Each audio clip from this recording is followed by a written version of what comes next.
पहिले 200 पक्षी होते, 200 पासून मी आता 3000 पर्यंत आलेलो आहे. सरासरी महिन्याला सर एक 5 ते 6 लाख रुपये राहतात. 5 ते 6 लाख रुपये फक्त गावरांमधनं का? गावरांमध्ये राहत.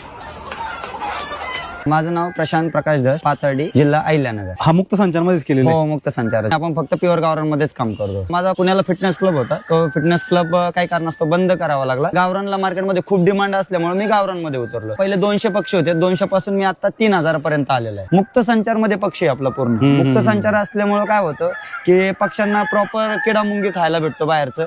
त्यानंतर आपण वेस्टेज पण देतो पक्ष्यांना. त्यानंतर आपल्याकडं बाकीचा पण चारा आहे, ज्याच्यामध्ये आपण बाजरी, गहू हे पण देतो आपण पक्ष्यांना, जेणेकरून पक्ष्यांना प्रॉपर जे काय ते नॅचरलीच खायला भेटतं. आता आपलं 30 बाय 100चं शेड आहे आणि मुक्त संचार जो आहे तो आपण आता टोटल 6 एकरला कंपाऊंड केलेलं आहे. पण जर 3000 पक्ष्यांचं जर बघायला गेलं तर आपल्याला 1 एकर क्षेत्र भरपूर होऊन जातं. तर आपण काय केलेलं आहे की शेवग्याची लागवड केलेली आहे आणि दुसरी गोष्ट आंबा पण लावलेला आहे. शेवग्यापासून पक्ष्यांना कॅल्शियम भेटतं.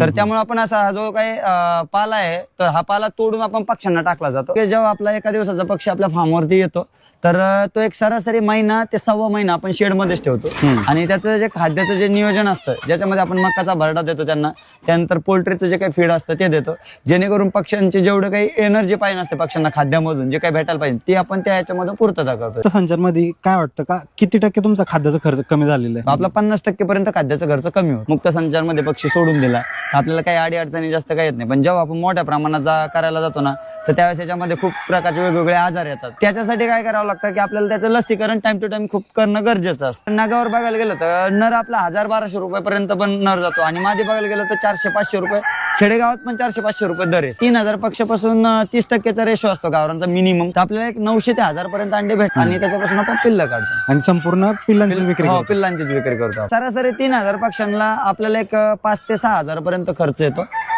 दिवसाला. आणि खर्च वगळता जर बघायला गेलं तर आपल्याला 15 ते 20 हजार रुपये नफा राहतो त्याच्यामध्ये. सरासरी महिन्याला सर एक 5 ते 6 लाख रुपये राहतात. 5 ते 6 लाख रुपये फक्त गावरांमधनं का? गावरांमध्ये राहतात.